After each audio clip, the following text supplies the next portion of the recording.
ಮುಟ್ಬೇಡ ನಿನ್ನ. ಏನಾಯ್ತು ನಿಂಗೆ? ನಾನೇನ್ ಮಾಡ್ದೆ?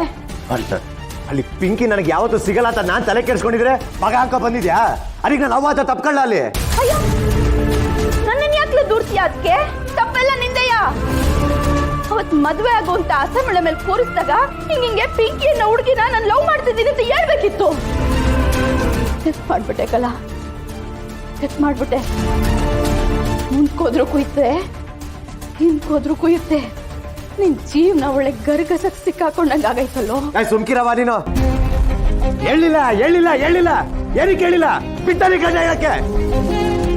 ಅವತ್ತು ದೇವಸ್ಥಾನದಲ್ಲಿ ಮದುವೆ ಆಗದಂತ ನಾನು ನೀನು ಪಿಂಕಿ ನಿರ್ಧಾರ ಮಾಡ್ಬೇಕಾದ್ರೆ ಮಾರನೇ ದಿನ ಮದುವೆ ಆಗ್ಬೇಕಾಯ್ತು ಅಷ್ಟೇ. ನೀವು 2ನೇ ಸಲ ಪಿಂಕಿ ತಾಳಿ ಹಿಡ್ಕೊಂಡೆ ನಮ್ಮ ಮನೆಗೆ ಬಂದಿಲ್ಲ ಮದುವೆ ಆಗು ಅಂತ. ನಾನ್ ದಡ್ಡ ಬೇಡ, ಇವಳಿಗೆ ಮೊದಲು ಡೈವರ್ಸ್ ಕೊಡೋದ ಆಮೇಲೆ ಮದುವೆ ಆಗದ ಅಂದೆ. ಎಲ್ಲ ನನ್ನ ನಡೆ ಬರ ಯಾಕಾರ ಮಾಡೋದ್ನು. ಇವತ್ತು ಮದುವೆ ಹೆಣ್ಣಾಗಿ ನನಗೋಸ್ಕರ ಬಂದು ಕಾಯ್ತಾ ಇದ್ಲು. ಪದೇ ಪದೇ ಹಿಂಗ್ ಆಯ್ತಿದ್ರೆ ಪಾಪ ಪಿಂಕಿ ಮನ್ಸಿಗೆ ಎಷ್ಟು ನೋವಾಗ್ಬಿಡ ಹೇಳು. ಜೀವನ ನಂದು. ಹ್ಞೂ ಕಣ್ಲ ಸಿನ, ಇವನ್ನೆಲ್ಲ ಕೇಳ್ತಿದ್ರೇನೆ ಹೊಟ್ಟೆಲಿ ಸಂಕಟ ಆಗ್ತೈತೆ. ನಮ್ಮನೇಲಿ ಏನೇನೋ ನಡೀತೈತೆ. ಕಡೆ ಪಕ್ಷ ದೇವ್ರಿಗಾರ ದೀಪ ಹಚ್ತೀನಿ, ಅವನೇ ಒಳ್ಳೇದ್ ಮಾಡ್ಬೇಕು.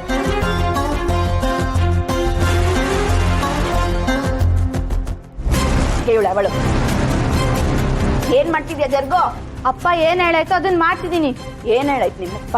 ನಿಮ್ಮ ಅತ್ತಿಗೆ ನಾನು ಕರ್ಕೊಂಡು ಬಂದೇ ಬರ್ತೀನಿ. ಅವಳು ಕೈಯಲ್ಲಿ ದೀಪ ಹಚ್ತೀನಿ.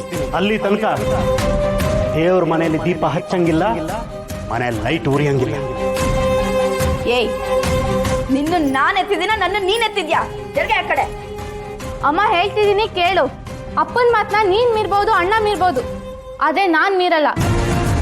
ನಾವು ಕತ್ಲೆಲ್ಲೇ ಇದ್ರೂ ಪರವಾಗಿಲ್ಲ, ನಮ್ಮ ಅತ್ತೆನೇ ಬರ್ಬೇಕು, ಅವರೇ ದೀಪ ಹಚ್ಬೇಕು.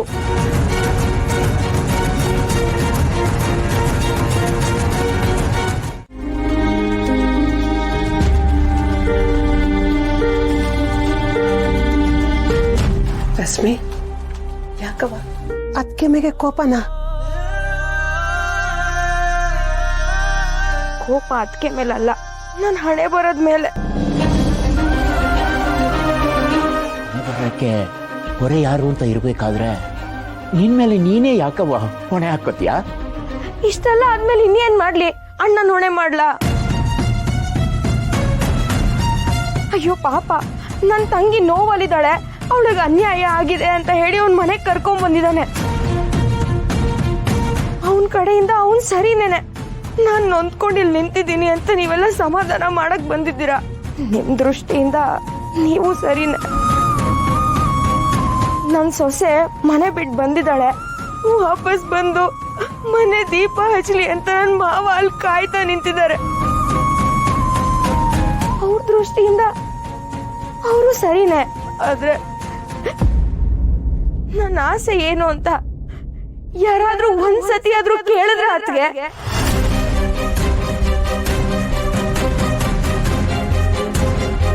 ನನ್ ಗಂಡ ಏನೇ ಮಾಡಿದ್ರು ಅವ್ನ್ ನನ್ ಗಂಡನೇ.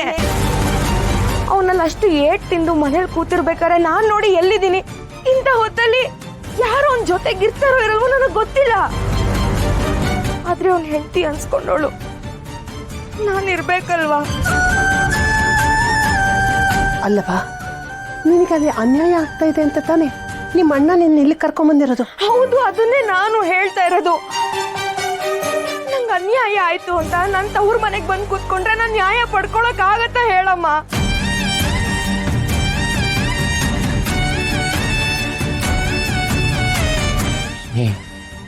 ನಿನ್ ಜೀವನ ಸಂದಾಗಿರ್ಬೇಕಲ್ವಾ? ಯಾಕೆ ಅರ್ಥ ಮಾಡ್ಕೋತಾ ಇಲ್ಲ? ನೀವೇ ನನ್ನ ಅರ್ಥ ಮಾಡ್ಕೋತಾ ಇಲ್ಲ.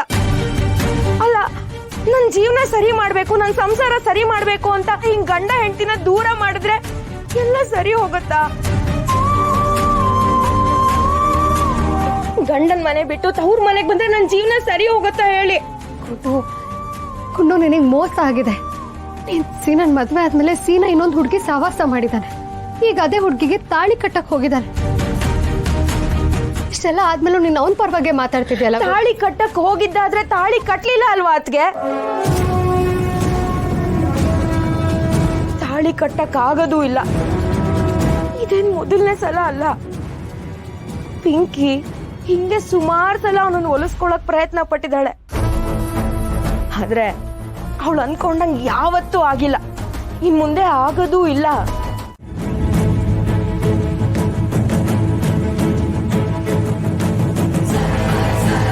ಇದೆಲ್ಲ ನಿನ್ನ ಕೈಲಿದೆ ಪಾರು. ನನ್ನ ಸೊಸೆ ನನ್ನ ಮನೆಗೆ ಬಂದರೆ ಮಾತ್ರ ಸಾಧ್ಯ. ಹಾಲಲ್ಲಿ ಹಾಕ್ತೀಯೋ ನೀರಲ್ಲಿ ಹಾಕ್ತೀಯೋ ನೀನೇ ನೋಡವ್ವ. ಆದರೆ ನನ್ನೊಂದು ಮಾತು, ಮದುವೆ ಆದ ಹೆಣ್ಣಿನ ಜೀವನ ತವ್ರ ಮನೆಯಲ್ಲೇ ಹಾಳಾಗಬಾರ್ದವ್ವ. ಇಷ್ಟೇ ನಾನು ಕೇಳ್ಕೊಳ್ಳೋದು. ನನ್ನ ಸೊಸೆ ಜೀವನ ಹಸನಾಗಬೇಕು ಅಂದರೆ ಅದು ನಿನ್ನಿಂದ ಮಾತ್ರ ಸಾಧ್ಯ ಕಣವ್ವ. ನನ್ನ ಜವಾಬ್ದಾರಿನ ನಿನ್ನ ಮೇಲೆ ಹಾಕಿದ್ದೀನಿ ಕಣವ್ವ. ಹೇಗಾದರೂ ಮಾಡಿ ಶಿವಗೆ ಒಪ್ಸವ್ವ.